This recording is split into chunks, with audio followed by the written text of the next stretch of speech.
তো প্রথমে আমি বলেছি যে এটা দাওয়াতের আগের দিনের রাত। তো এখনই আমি সব কিছু কেটে বেছে ধুয়ে সব কিছু পরিষ্কার করে অ্যারেঞ্জমেন্ট শুরু করে দিয়েছি। এখানে আমি আদা রসুনও কেটে নিয়েছি, আর অন্যান্য মুরগির মাংস, গরুর মাংস, অন্যান্য যা কিছু আছে সব কিছু আমি কেটে পরিষ্কার করে নিচ্ছি।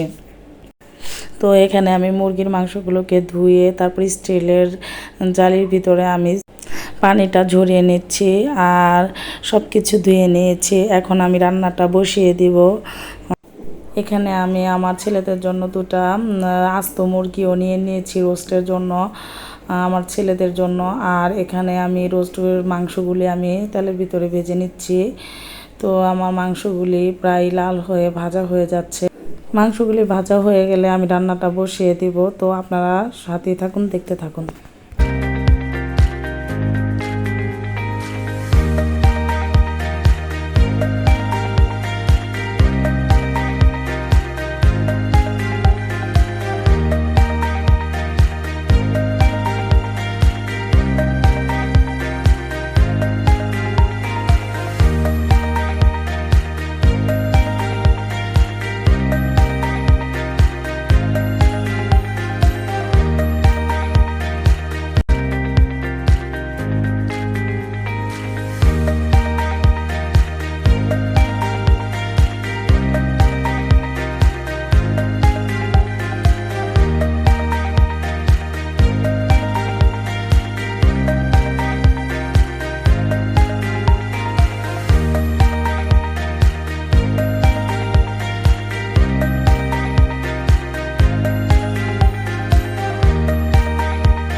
এখানে সবগুলি মশলা আমি দিয়ে দিচ্ছি একে একে। তারপরে মশলাটাকে ভালো করে আমি কষিয়ে নিচ্ছি।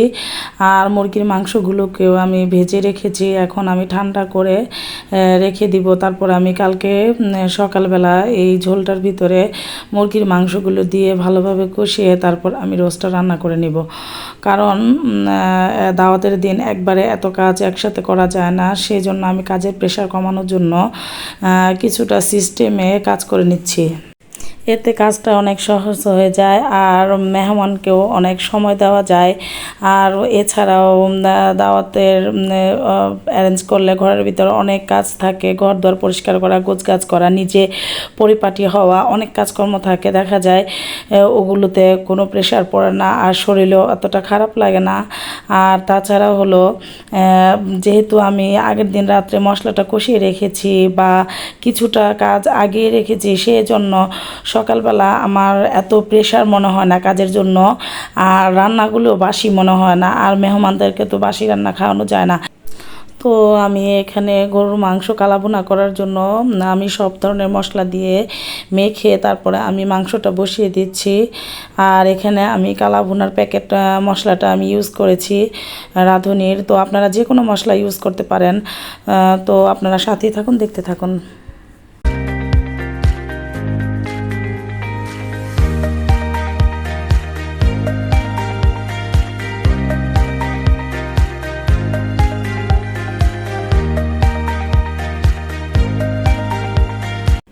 তো এখানে মাংসটা সিদ্ধ হয়ে গিয়েছে।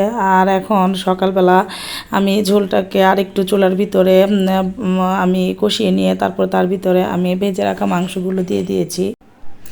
এখানে আমার রোস্টটা হয়ে যাচ্ছে, প্রায় হয়ে গেছে আমার রোস্টটা। তো আমি এখানে উপরে একটু গুঁড়া দুধ ছিটিয়ে দিয়েছি, দিয়ে আমি আরেকটু ঝোলটা টানিয়ে আমি রোস্টটা নামিয়ে নিচ্ছি। তো আপনারা দেখতে থাকুন।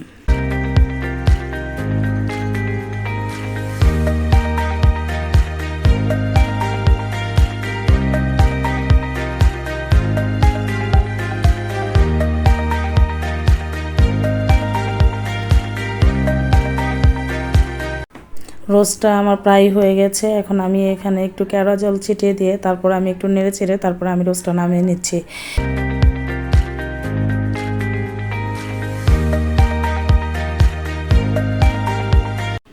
তো এখানে রোস্টটা হয়ে গেছে।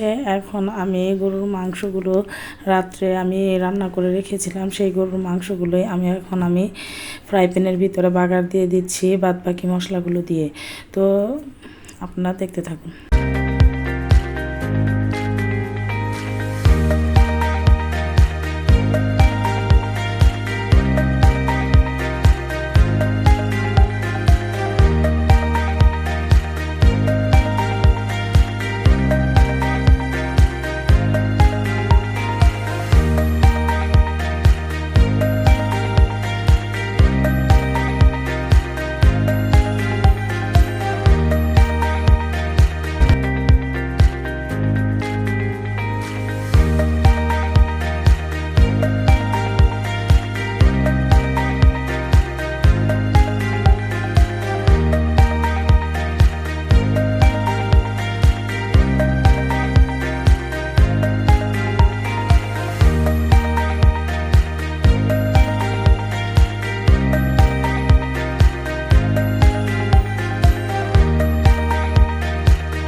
এখানে মাংসগুলো বাগার দেওয়া হয়ে গেছে, এখন আমি ঝোলটা শুকনো করে নিচ্ছি। আর এখানে আমি ফ্রাই প্যানের ভিতরে আর একটু বেশি করে তেল দিয়ে আমি ঝোলটা একদম শুকিয়ে তারপরে একদম ভাজা ভাজা করে নিচ্ছি। তো এখানে হয়ে গিয়েছে গরুর মাংসের কালা ভুনা। এখন আমি টিকাগুলোকে আমি ফ্রাই প্যানের ভিতরে তেল দিয়ে ভেজে নিচ্ছি। এখন আমি অন্য চুলার ভিতরে আমি এদিকে পোলাওটা বসিয়ে দিয়েছি, আমার পোলাওটা হয়ে যাচ্ছে। তো এখানে আমার পোলাওটা হয়ে গিয়েছে, এখন আমার রান্নাবান্না শেষ হয়ে গেছে, এখন আমি বিছনাটা গুছিয়ে নিচ্ছি। তো আপনারা দেখতে থাকুন।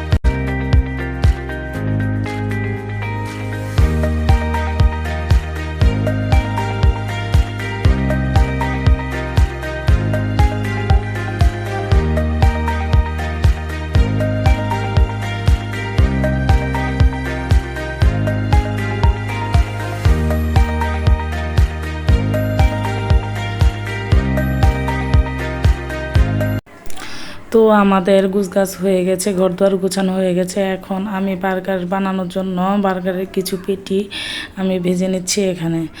আর বার্গারের পেটিগুলি ভাজা হয়ে গেছে, এখন আমরা খাওয়া দাওয়া করে নেব। তো আমরা এখানে খাওয়া দাওয়াটাও করে নিচ্ছি।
এখন বিকেলবেলা আমি বার্গারগুলো বানিয়ে নিচ্ছি।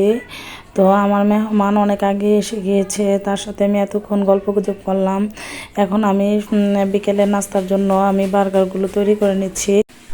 তো আমি খুবই সিম্পলভাবে বার্গার তৈরি করে নিচ্ছি। আর এছাড়াও আমি নান, রুটি, হালিম এগুলি তৈরি করে নিয়েছি। তো আমার বার্গারগুলি সব রেডি হয়ে গিয়েছে, দেখতে খুবই সুন্দর লাগছে। তো এখন আমরা সন্ধ্যার দিকে নাস্তাটা করে নিচ্ছি। এখানে আমি বার্গার তৈরি করেছি, হালিম, নান, রুটি। আর আজকে সারাদিনে আমি রান্নাবান্না করেছি রোস্ট, গরুর মাংস কালা ভুনা, পোলাও, টিকা, বার্গার, হালিম এগুলি ইত্যাদি তৈরি করেছি। তো আজকে রান্নাবান্না আমার সবাই খুব প্রশংসা করেছে, খুবই ভালো হয়েছে। বিশেষ করে আমি আমার এক প্রেগনেন্ট ভাবির জন্য সবগুলি খাবারই আমি নিয়ে গিয়েছিলাম। তো ভাবির জন্য নাস্তাও নিয়ে গিয়েছিলাম, ভাবিও অনেক প্রশংসা করেছে যে সব খাবারই ভালো হয়েছে, তবে কালা ভুনাটা সবচেয়ে বেশি মজার হয়েছে। তো আমার হাজব্যান্ড, বাচ্চারাও খুবই পছন্দ করেছে। আজকের মতো ব্লগটি আমি এখানে শেষ করছি। যদি আপনাদের ব্লগটি ভালো লেগে থাকে তাহলে আপনারা আপনাদের বোনের পাশে থেকে চ্যানেলটাকে একটা সাবস্ক্রাইব করবেন। আল্লাহ হাফেজ।